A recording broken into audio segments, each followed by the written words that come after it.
More doing introductions. Our next event will be on the 1st of March. This is going to be with Katie Biber Chen, who used to be in-house counsel at Airbnb, about how the regulatory state stifles innovation. And on that note, I'm going to go and introduce our guest today. So we have Professor Josh Blackman, who's an associate professor of law down at South Texas Law.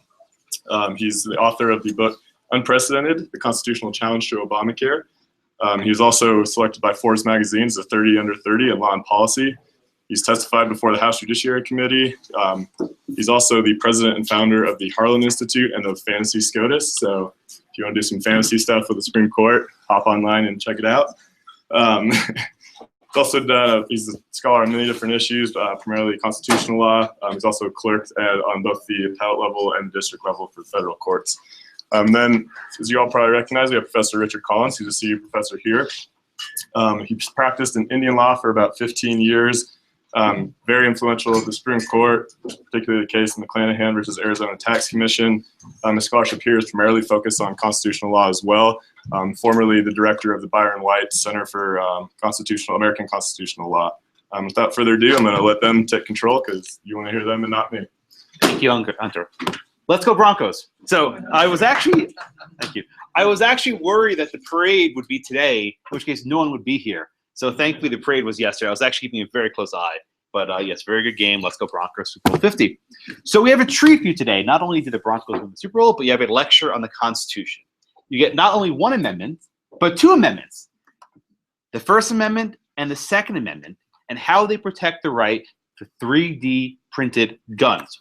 So before I begin, I'd like to discuss what 3D printing actually is. Has anyone ever used a 3D printer? Yeah, what have you made? We use them all the time for prototyping parts. I work for the engineering company, so we use them. Ah, nice. Mock-ups. Yeah. Just one's a little figurine. Yeah? Okay, very good. So we have some experience here. So the same way that you can draw on a piece of paper an object in 2 dimensions, you can design an object on a computer in 3 dimensions.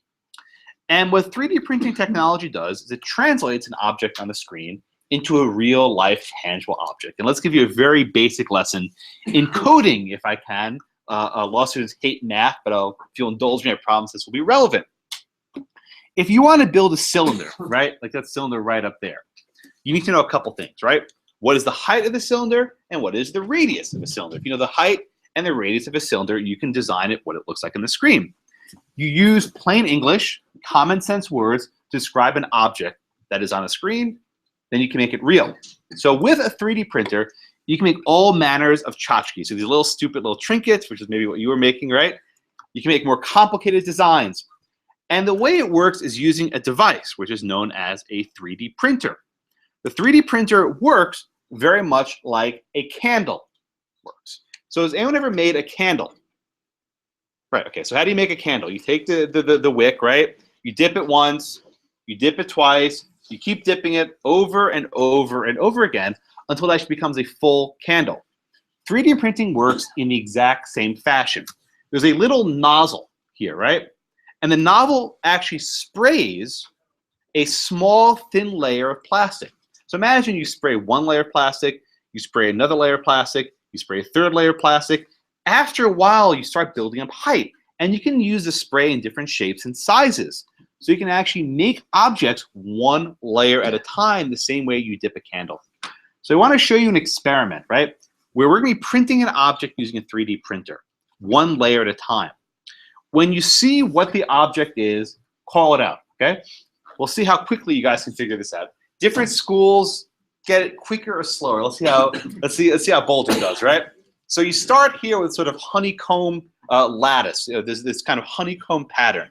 And we have another layer. Another layer. Professor Collins is getting in the game too. Another layer. Anyone see it? One more layer. Okay, people have gotten at this picture, so you're already behind. Stanford got it right here.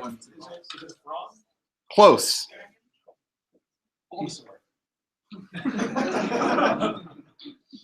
One more. Oh, what is it? Frog? Close? Oh, come on. Okay, you guys lost. No one? Is it the caterpillar from? No. Yoda. Yoda. Oh my God. He gets the prize. He gets free lunch. So I mean, Stanford last week got it at this one. That's pretty impressive. But yes, it's Yoda from Star Wars, and you can see he put one layer. Now you see it, right? On top of the other, on top of the other. This takes like 20 minutes to print. So this very comprehensive, detailed image of Yoda, which none of us could ever sculpt, can be created with a 3D printer very easily. And there it is, right? You see from top to bottom. That's how 3D printing works. One layer on top of the other. And you can make some pretty sophisticated, intricate objects. This is a sort of interlocking gear printed entirely with a 3D printer. So with this new technology that we can create these awesome things out of nowhere, what do you think the first thing is that people want to print? What do you think the first thing that people want to make using this awesome technology?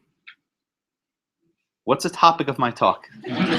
Guns! Yes, guns. God bless America. Once we have this new technology which allows people to manufacture items out of thin air, it's no surprise that one of the first things people try to make is guns. Now, I need to make a disclosure at the outset. I am not just here in a scholarly capacity. I'm actually representing one of the persons who created one of these guns. I'll explain more in a minute. So one of the first guns out of the box was called the Liberator. Okay, this is actually the barrel design of the project. It was built by this guy named Cody Wilson. Now, Cody's actually my client. Cody was a law student at the University of Texas at Austin. And during his first year, rather than studying torts or contracts, he decided to build a bunch of gun parts. He never quite finished law school. I don't think he actually finished his first year. It's unclear if he took his exams. But he definitely went to UT. And Cody built a number of interesting items. So the first one was this. So who knows what this is? Yeah. Yeah, it's an AR. What's an AR-15 lower? It's the guts of an AR-15. So under federal law, you can manufacture your own AR-15 lower receiver, and it does not need a serial number if you manufacture it yourself. So Cody built a way of making these out of a 3D printer using plastic.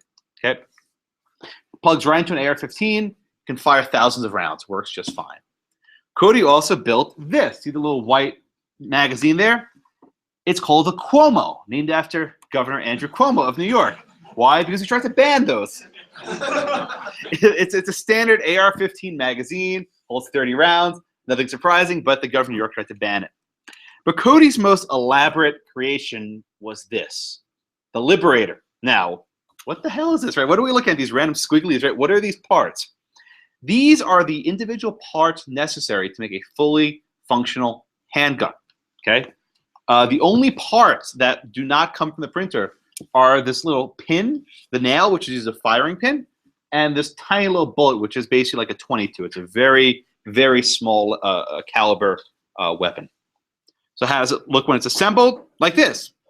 It's basically a handle, a barrel, and a trigger. That's all it is. And when Cody released this gun, it became something of a sensation. It went all over the news. If you have to guess, at his initial test runs for the gun, he wasn't willing to pull the trigger himself. So what he actually did was he pulled a string onto the trigger and stood several feet away to yank it in case it blew up in his hand. But eventually, he got the testing just right. It was strong enough, and it was a fully functional gun. So was there a problem, right? Did Cody break any laws by manufacturing this 3D printed gun? So I want to dispel you of certain, perhaps, misconceptions, right? When people think of a 3D printed gun, this is often the image that comes to mind. This is not how it works. The second notion that I want to dispel you of is that before Cody, no one made their own guns. Okay, this is false. So who here knows what a zip gun is? Yeah, what's a zip gun? I see my anarchist friend in the back. Yeah. It's like a cheap homemade gun. You kind of hide and just zip it out. Look at the XTC. Exactly. A zip gun refers to a homemade gun. So this, a gardening hose, and a soldering iron. I can go to the hardware store and for $15 in parts, buy everything I need to make a pistol. A garden hose and a soldering iron. It's not very hard. This is also a gun. These are those little flashlight keychains you can buy, right? If you hollow it out and you put a barrel in there, you make a gun. It's not very difficult. Now, I want to show you how easy it is to make a gun. Although I give you a warning, do not try this at home. I repeat, these guys are idiots. Do not try this at home. You'll see why they're idiots in a second. So here they are recording this on their flip phone, video camera, right? They are about to make a rifle out of a piece of rubber tubing, a metal pipe, and a shotgun shell. What are they going to do? At the tip of this metal pipe is this little dimple. If you jam a pipe into the back of a shotgun shell, it ignites the charge and it goes boom, and it makes projectile fly forward. So here's what they're going to do. They're going to drop the shotgun shell into this rubber tubing, and they're going to jam. They're going to jam the metal pipe into the back of the shotgun shell. Now, does anyone see something wrong with this picture? Does anyone know the problem? Anyone see it? What? Well, not just the hands. Look where they're shooting to. What's behind the box? Anyone see it? Conduit. There is an electrical outlet with cables draping down. And if you notice, there are a bunch of holes in the box. They've done this before. Okay. The next shot makes it even more clear. There's a fan that's plugged in into an electrical outlet. Again, do not try this on. These guys are idiots. I promise there's a point here, right? So what's he going to do? He's going to go boom, right? He's going to go boom, right? He just made a gun. And if you look carefully, another hole just emerged on this box, which is immediately below these electrical wires. So these guys are morons, and I don't put that lightly. Look at that, so proud. They take the shotgun shell out, it's smoking. Yeah, they're really proud about that. Okay, so the issue becomes, right? Did these guys actually break any laws in the process of their idiotic experiment? And the short answer is, unless they're in California, no, they haven't. Okay, why? Under federal law, our favorite convenience store, the Bureau of Alcohol, Tobacco, and Firearms, right? Under ATF law, there's absolutely nothing illegal about making your own gun for personal use. You can't sell it, and it can't be an automatic weapon, but for a single-shot weapon, there's no prohibition under federal law. California has something else, but in all the other 49 states, this is not an issue. So if it's perfectly legal to make a gun, why does Cody need a lawyer, right? Why did he hire me and a few other people to represent him? The answer has to do not with his decision to make the gun, but with his decision to put the files of how to make the gun on the internet. The government has argued in short that putting files on the internet of how to make a gun is a form of arms export. That actually putting a file online is the same thing as exporting a gun. We have argued, and I argued before I represented him, that this is unconstitutional. And we start, of course, with the First Amendment. The First Amendment basically says the government cannot impose what's called a prior restraint on speech. The government cannot censor speech. Okay? We've argued in this case that by the government telling Cody he can't put information on the internet, they're censoring his speech with a prior restraint. Now you may ask, wait a minute, Josh. He's not putting on any kind of speech. This is dangerous speech, right? Someone can use this information to download files and print a gun and kill someone and just being very evil. So what does the First Amendment say about speech that can be used to facilitate a crime? And for this, I looked to a famous book, which, you know what the Anarchist Cookbook is? Well, not surprised. What's the Anarchist Cookbook? No, see the right wing of the room right there. Yeah, exactly. The Anarchist Cookbook is a book that's been around for a very long time, and it tells you how to be a terrorist. It tells you how to make bombs, how to make poison, how to make explosives, how to conduct guerrilla operations. I mean, there's some pretty heinous stuff in this book. And for years, the government tried to censor it. Long before there was Amazon, there were actually bookstores. And they tried to say a bookstore could not sell this book. The courts consistently held that that's not possible. The mere fact that speech can be used to facilitate a crime does not mean you can censor the speaker. Okay, if you're saying, wait a minute, Josh, we're not talking about a book here. We're talking about like code, files. Well, the second proposition I'll advance is that information is speech. The mere fact that you choose to express yourselves in zeros and ones does not mean that your expressions are any less entitled to free speech. In fact, in a case called Sorrell v. IMS Health, a 2011 decision from the Supreme Court, the justices held that, quote, the creation and dissemination of information are speech, right? The mere fact that you're using information in electronic format and not a book does not deprive it of this First Amendment protection. We live in a world surrounded by data. We're like Neo in the Matrix. There's data everywhere we look. And this is something that's worthwhile protecting. So we first argued that it's unconstitutional under the First Amendment to engage in this sort of prior restraint. But I promise you 2 amendments, and we go on to the Second Amendment. The government's position here is also problematic under the Second Amendment. And for those of you who don't know, the Second Amendment provides a well-regulated militia being necessary to the security of a free state. The right of the people to keep their arms shall not be infringed. Okay? So what does this right actually entail? So in 2008, in a case called District of Columbia versus Heller, the Supreme Court, in a divided 5-4 decision, said the Second Amendment guarantees an individual right to keep and bear arms for self-defense. About 3 years later, the court extended that judgment in a case called McDonald v. City of Chicago. The plaintiff in this case was a guy named Otis McDonald, and they challenged whether Chicago, which was not a federal enclave, could ban firearms. And the Second Amendment said, no, no, no, the Second Amendment applies equally to the federal government and the state government. So now we have this nationwide right to keep and bear arms for individual use for self-defense. And this is actually a cool picture of McDonald and Heller shaking hands at the steps of the Supreme Court. So how does a right to keep and bear arms affect a right to have a 3D printed gun? So here I advance 2 separate theories. So first, the Second Amendment, I argue, embraces a right to acquire arms, right? What do I mean by that? Well, imagine a world where the government says, you can keep your gun, you just can't buy any new ones. And if you don't have a gun, well, too bad for you. The Second Amendment wouldn't mean very much in such a situation. If you can never actually acquire a gun, you can't exercise the right to keep bear arms. Now, I am not saying that there are no possible regulations on the sale and transfer of arms. I am talking about a categorical ban. A categorical ban on buying guns, I think, would be unconstitutional. And the reason why was because there's a right to acquire. You have to be able to get a gun before you can exercise it. Indeed, with Dick Heller, he actually had a gun before the DC handgun ban went into effect. He had to keep it chained up and locked. One of the crazy aspects of the DC law was even if a murderer broke into his house, if he took that lock off to use for self-defense, he could be charged with unlawful possession of a firearm. That DC said you can keep your gun, but you have to keep it locked up at all times. The second you take that lock off, you are a felon. There was no self-defense exception, which was insane, one of the reasons why DC lost. But after the case was decided, Dick got a gun permit. He is now able to buy a gun. So although the Heller decision didn't actually embrace buying firearms, the actual aftermath of the case becomes clear. Once this law is in effect, people need to be able to acquire arms in order to bear them.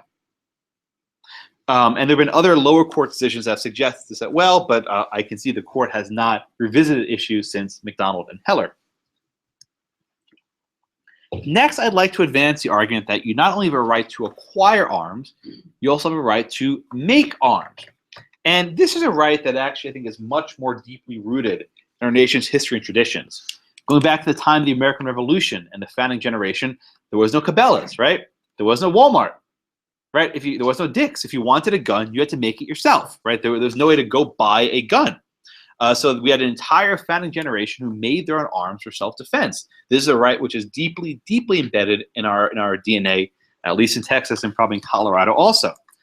If you ever see the John Adams miniseries, which I strongly recommend, there's this great scene where Abigail Adams is pouring lead to make musket balls for the militiamen of Massachusetts. So we argue in our briefs that there's not only a right to acquire arms, but more fundamentally a right to make your own arms. And this has a lot of value. What if you want a gun that meets certain specifications? Say you're disabled and you don't have thumbs. You want to make a gun where you can pull the trigger with your pinky or whatever finger you have, right? You can then adjust the weapon to meet your needs. And actually, the Second Amendment allows you to accommodate these requirements. So we have the First Amendment, we have the Second Amendment, and in one meaningful sense, these rights operate together in tandem, what I call a hybrid right. So let me give you an example. If I go up to you and I say, Merry Christmas, I'm so allowed to say that, right? Am I exercising religion or am I engaging in speech? or am I speaking about religion? Well, the answer is really both. If the government passed a law saying you can't say Merry Christmas in a public place, that would probably implicate the free exercise clause and the free speech clause. In much the same way, what's going on in this case is a violation of both rights. The federal government is effectively telling Cody Wilson, you are not allowed to speak about guns. You are not allowed to exchange information on how to make the best gun you want. It would be like telling a marksman, like a target shooter in the Olympics, that she can't put on the information about how to make a scope for a rifle, right? Imagine telling a sharpshooter you can't tell people how to make a target shooting rifle. So we argue here that there are First Amendment violations. We argue that there are Second Amendment violations, and the rights work in tandem. So there's a lot of unconstitutionality going on here, and I'll come back to the litigation in a minute. But I think we're on decent constitutional grounds, but the courts may not agree. So next, I want to talk about what laws are in effect now that govern 3D printed guns. So the only major federal statute that applies is called the Undetectable Firearms Act. This was a law passed in 1988, and what it basically says is that any gun must have a certain quantity of metal in it, enough metal that will trigger a magnetometer, a metal detector at an airport, right? This was a law passed, almost 30 years ago. So the Liberator, the gun that Cody created, has a block of steel in the handle, and it complies with the statute. Now, why did this law come about? This was long before Cody Wilson ever happened. It was because of the Glock handgun. How many people have a Glock? You don't have a Glock? What do you have? Okay, I have a Glock. Right. So they're very good guns. But the reason why these guns became so controversial is because of Bruce Willis. So in the Christmas classic Die Hard, there was actually a scene where Bruce Willis's character, John McClane, gives this line. I'm going to read it. I don't have nearly enough swag to pull it off, but I will do my best. He says, luggage, that punk pulled a Glock 7 on me. You know what that is? It's a porcelain gun made in Germany. It doesn't show up on your airport X-ray machines, and it costs more than what you make in a month. This freaked people out. Like, oh my God, there's this Glock gun. It will bypass airport security, right? Everything Bruce Willis said is wrong, okay? Every single thing. There is no Glock 7. No such model exists. It's not made of porcelain. It's made out of metal. It's not made in Germany. It's made in Austria. It will show up in an X-ray machine, and they're actually fairly affordable. So every single thing he said was wrong, but Congress in their infinite wisdom said, oh my God, we have to ban this non-existent problem. Okay, fine. Well, 30 years later, it actually became relevant. So as it stands now, firearms cannot be made unless they have a certain quantity of metal. But that's fairly enough. That's easily enough to comply once you put that chunk of metal inside the handle. So Congress was unable to ban this. For example, Senator Schumer wanted to extend this Undetectable Firearms Act to ban all 3D printed guns, whether or not they had metal. That bill went nowhere in Congress. So there are other ideas floating around of how we can stop 3D printed guns. So one idea is we can actually ban the materials used to make it. We can ban plastic. Let's not sell the plastic, because if we don't sell the plastic, people can't make 3D guns. So first of all, it's an idiotic idea, because it would basically stop people from making all sorts of inventions with the plastic. But more so, you can 3D print metal. You can 3D print steel.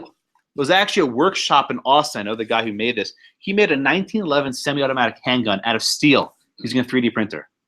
So even if you ban plastic, you're not getting anywhere. I should note this gun cost about $40,000 to make. It was not cheap to 3D print a steel in 1911. It'll be much cheaper to buy one at your closest gun store. So one of the other proposals was we need to ban gunpowder, right? Let's ban gunpowder so people can't make their own firearms. Not going to happen. The more likely way of stopping this uses intellectual property law. Let me explain. Since the dawn of CDs, there's something called DRM, Digital Rights Management. And if you had one of the older iPods, you may remember that if you downloaded a song on the iTunes store, you couldn't play it on a different device. It was actually locked down. You may not know this, but when you buy music at most online stores, you don't actually own it. You don't own it. You only have a license to it to use it based on the terms of their license. So to give you a gruesome example, anyone use Amazon Kindle? Yeah, right? Buy books all the time, right? You don't actually own the books you buy. This will come as a surprise. So one day, people who had purchased the book 1984 on their Kindle woke up, and the book 1984 by George Orwell was deleted from their Kindle. What happened to it? Amazon got into dispute with the publisher. So Amazon remotely removed the book from your device. Creepy, I know, of old books 1984. But this underscores the fact that you don't actually own the things you do. You simply have a license to it.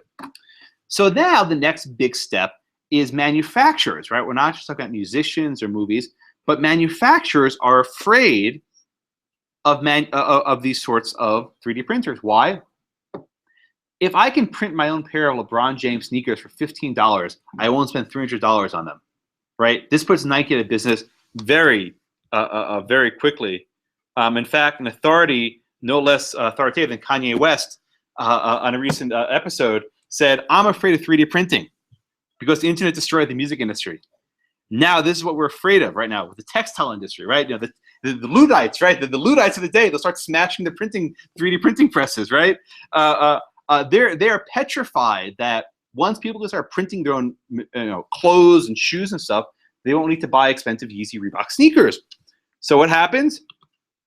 Bear with me here for a minute. It's very likely that the manufacturers will try to use the fear of 3D printed guns to advance their agenda. So does anyone know about the concept of the Baptists and the bootleggers? Anyone ever hear about this? No economics? Oh, so you were in my class? Yes. She was in my class 1L at South Tech. So what is the Baptists and the bootleggers? See if you remember. The Baptists are the people who want to advance the law because they really believe it, and the bootleggers are the people who want to advance the law because it benefits them in some way. When did I talk about this? I don't remember talking about this. Yeah, did I? What case? I can't remember. I don't know, but I know I got to be really good at that stuff. So, really, what in class? Good grade. She did. That's why she's here. So, the Baptists and the bootlegger is an economic theory, and it goes like this. Whenever there's a law to be passed, there are people who want to do it for good reasons and for selfish reasons. So, prohibition is an easy example. Who favors prohibition? The Baptists. Why? We need to stop alcohol. No alcohol. We need to get rid of it. It's evil. It's sinful because the Bible says so, right? Who else likes prohibition?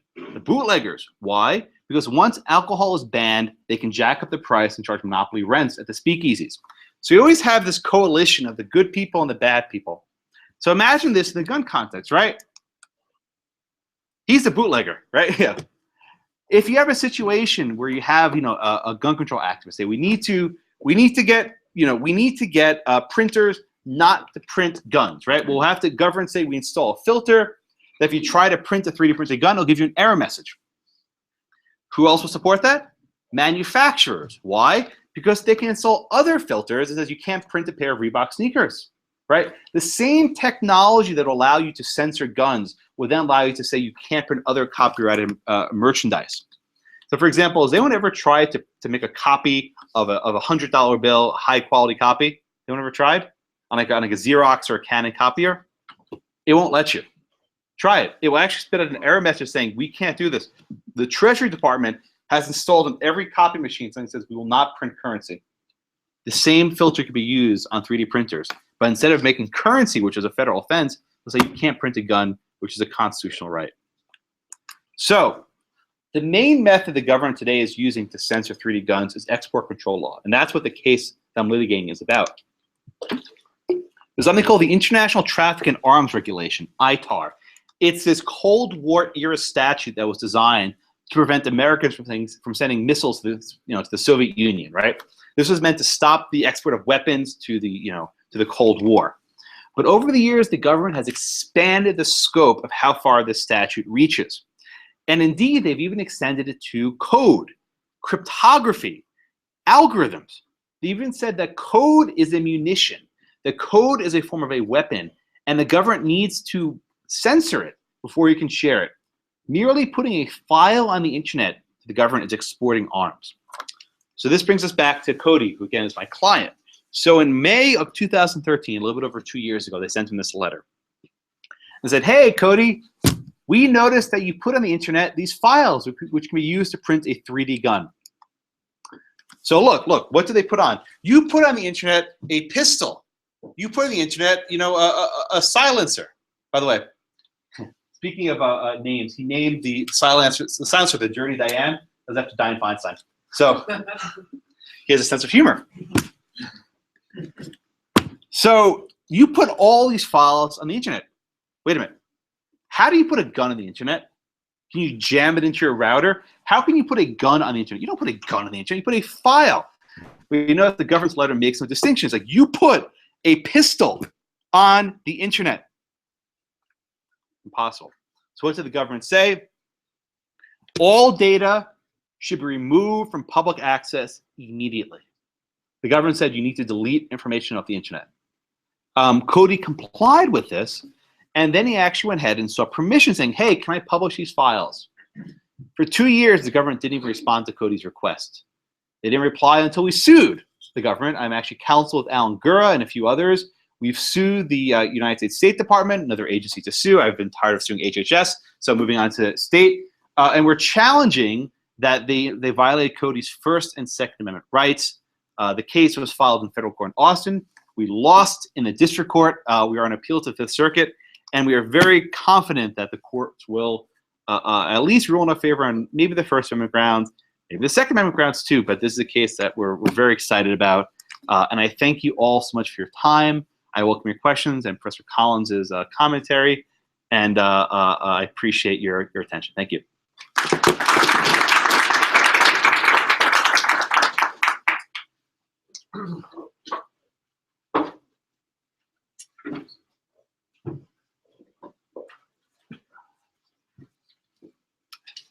I'm not sure if you guys were given the paper that's the background for this talk, were they? I don't think so. Okay. Professor Blackman gave me a copy of his paper. It's a very interesting paper, quite long. It covers a lot of interesting issues. The interesting points have been brought up today for the business about regulation of encryption was new to me. The intellectual property issues raised by 3D technology, and just information about 3D printing in general was interesting. The paper also has some of the First and Second Amendments issues raised today, which, with all due respect, I think some of them are a little straw men. I mean, posing the idea that an American jurisdiction would completely ban making guns at home or selling plastic for making guns or things like that. I mean, you all know that American politics are strongly supportive of gun rights with or without the Constitution. You have a legal right to have a gun on this campus because of a statute of Colorado, not because of the Constitution.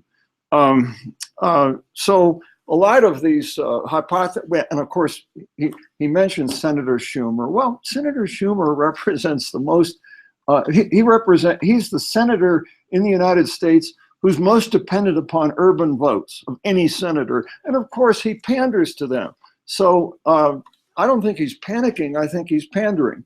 By doing what he does, he pulls in a bunch of contributions. You know, he says, "Oh, we got to ban these things," and the money pours in.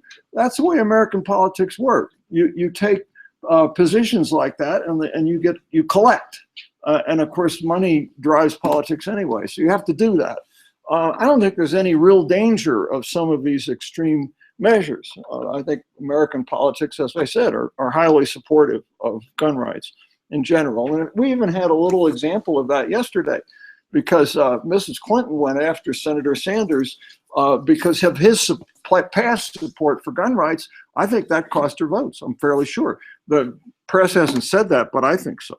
Anyway, the real problem, of course, is security. So 3D printing of guns, who cares?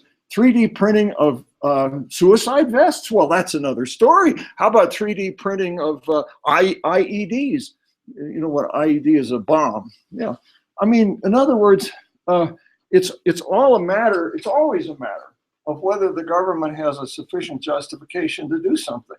And I agree with Professor Blackman that this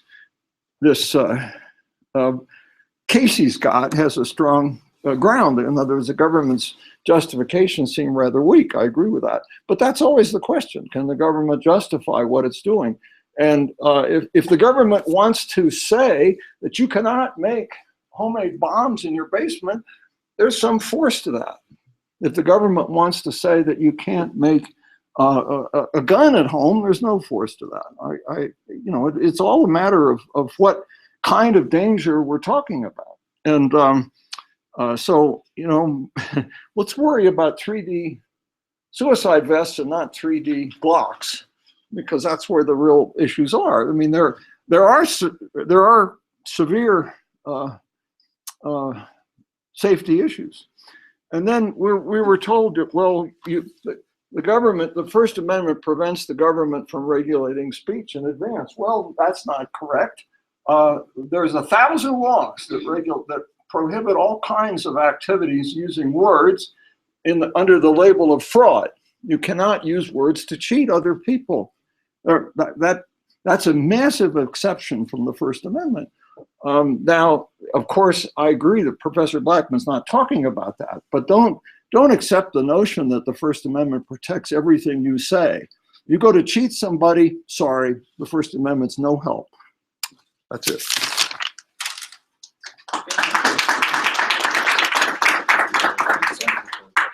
Now we'll go right to Q&A. I'll reply later. All right, so let's do some questions. Yeah. Yes.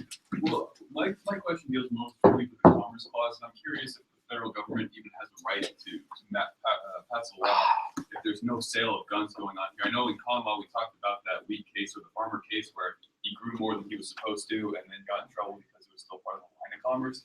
I just think that goes too far, so I'm curious if there's even a justification to pass something. So what's really interesting about this case is the Arms Control Export Act. This was the 1970s era act I mentioned. Was actually premised not on the Domestic Commerce Clause, but on the Foreign Commerce Clause. In fact, if you actually read the statement of authority in the actual statute, it was based on the Foreign Commerce Clause. Here, they're regulating purely domestic speech. So this is not really a Wickard-Lopez issue. The question is whether the statute actually has a proper jurisdictional hook.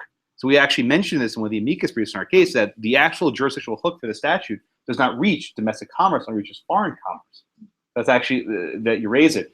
Had the statute been enacted with a domestic commerce clause hook, under the substantial effects test, it probably would slide in. But under the foreign commerce clause, it actually has some problems. Yes? So I was just curious, I don't know much about this because I've never purchased a gun, but I'm wondering what your thoughts are in terms of 3D printing and that avoiding the background check aspect of purchasing.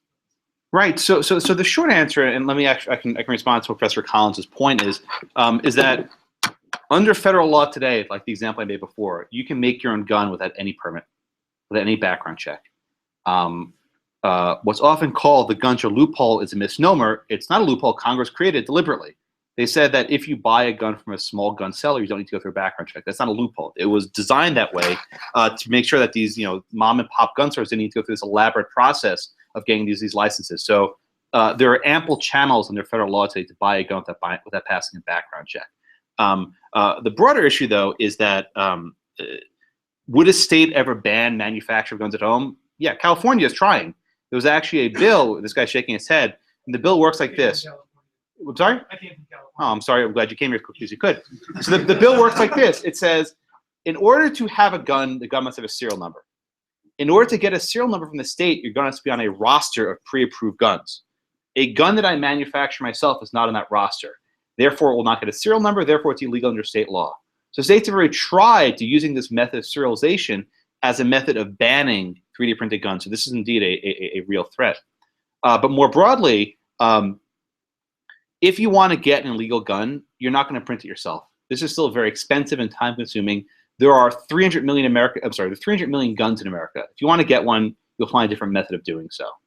And the question is whether a state has compelling enough interest to limit the speech in this manner. Of course, there's a compelling interest, but it's not narrowly tailored because there's so many other methods of acquiring a gun without having to go through the background check that this sort of prior restraint would not be justified. Yes, sir. So that Bruce Willis law with yeah, the requiring Die Hard law, yeah. Is it? Could you just? I'm just thinking about the clip you showed us, where there was that very primitive gun. Could you make the argument that having the allocated metal in a handle doesn't have metal in the gun itself because the handle is not required to be a gun? Right. So the law itself is very it's very difficult to enforce because guns can be assembled and disassembled very quickly, right? If you just keep in your suitcase a bunch of pipes, what the hell? You have pipes. That's not. You're allowed to check those in your bag, right? But then if you screw it together and fit everything in, you go MacGyver style, right? You can make a gun out of it. So the short answer to your question is, when the gun is fully assembled, if it's a gun that's in commerce, it's required to have the metal somewhere in the gun as a full device. But once it's disassembled, there's not much you can do. And this is why I showed you the idiots with the pipe example, because it's extremely simple and facile to make your own gun. It doesn't require much effort or technique. Yes, sir. With advances in 3D printing and whatnot, isn't it theoretically possible to make a gun that would get around this law? We make a gun that doesn't have Without, that limit? right, in which case it would be illegal. Well, Right. then there's that whole security issue. Right. So the question, and I take your question well. The question is this, right? Could someone make an illegal gun with a 3D printer? Absolutely. Right. Absolutely. I fully agree. In this case, Cody made a handgun, a pistol that was the quintessential weapon of Pelton Heller. But could someone make an illegal, say, a machine gun or an IED or a suicide vest? Absolutely. So then the question becomes, what steps can the government take to minimize that threat? Can the government criminalize the finished product? Absolutely. No doubt about that. If you're caught in possession of this suicide vest or an IED, you can be criminalized, no problem. Can the government decide to police the internet and prevent people from sharing files in order to justify that goal? I think that's a harder case to make. In the terms of the First Amendment, he's exactly right. There are a number of categories of speech that are not protected. Fraud's one of them. So-called fighting words are another one. Libel and slander are also exemptions. But these categories are far and few between. And the case I'd like to draw your attention to is the Pentagon Papers case. This is a case that arose during the Vietnam War era. And you may recall Daniel Ellsberg leaked a number of documents called the Pentagon Papers. And these papers were effectively describing highly classified information about the war in Vietnam. And the New York Times and the Washington Post wanted to publish these papers. The federal government went to court and they said, we need an injunction. We need a restraining order to stop the government from publishing these Pentagon Papers. And the lower court actually granted the injunction. They granted a prior restraint. This case was appealed to the Supreme Court. The Supreme Court decision was very fragmented. There were like 7 opinions, right? So each opinion has a slightly different take. But the summary is, on the whole, the court invalidated the prior restraint. They said, we cannot stop you. And a couple of the opinions, I think by Justice White, the namesake of the senator he works at, I believe Justice White actually wrote that in order for the government to censor this sort of speech, they need some sort of concrete threat. There has to be something very specific, right? The government can't come and say, if this information is released, bad stuff will happen.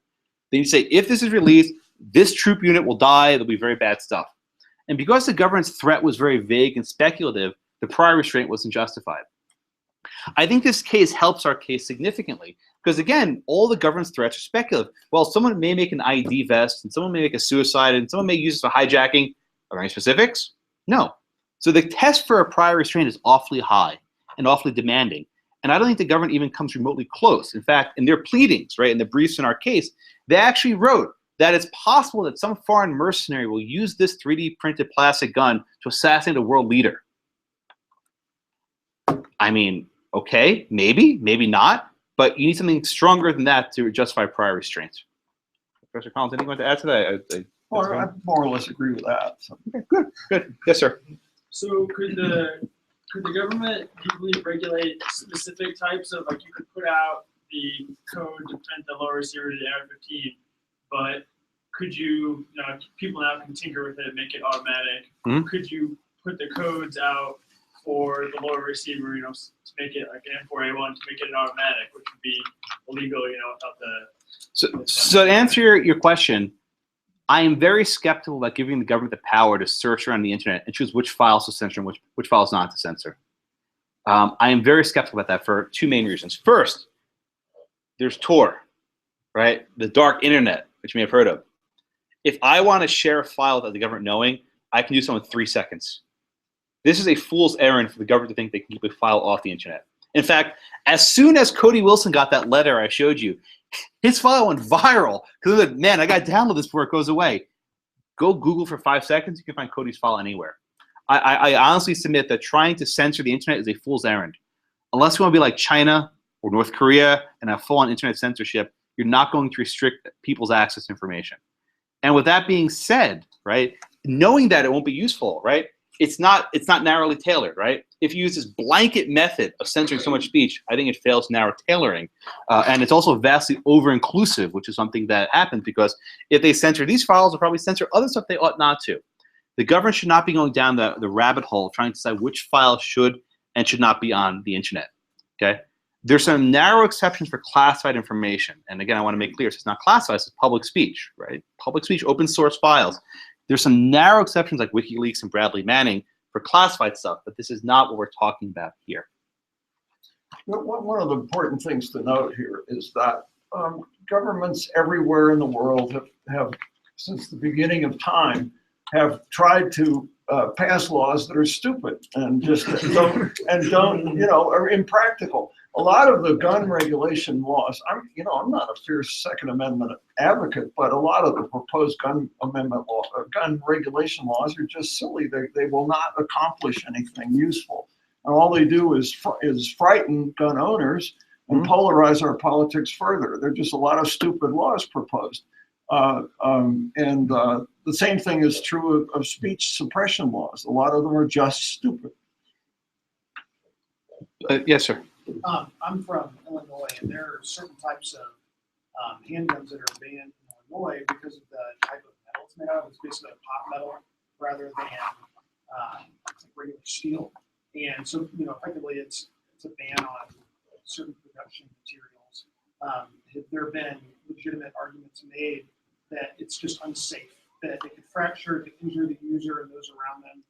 And I think that's effectively what Illinois argued when they were getting rid of pot metal production. You know, if I don't, has that been challenged in court? I don't know.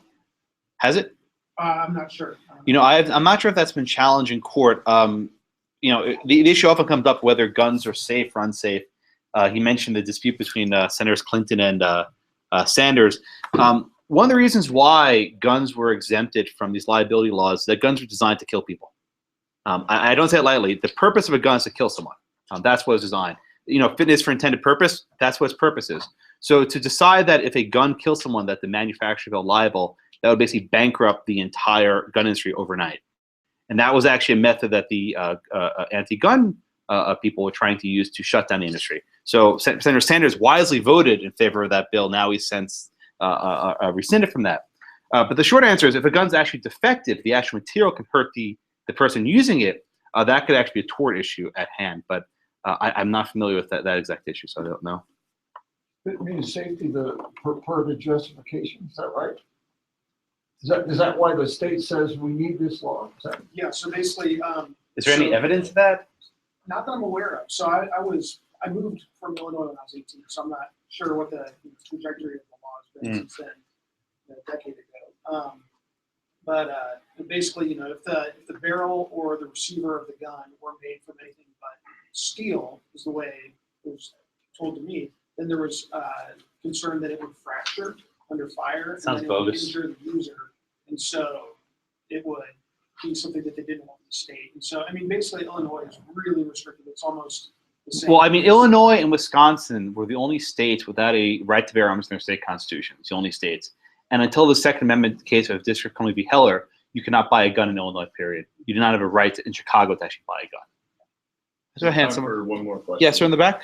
Yeah, so I was wondering, it seems like that from 3D printer as a technological workaround for some of these gun regulations seems very decisive. Other than banning some of the back-end products, what type of measures do you, or regulatory measures do you see being effective to accomplishing these goals? And question for Mr. Collins, how do you assess Professor Blackman's Second Amendment arguments, the right to make and the right to apply? Okay.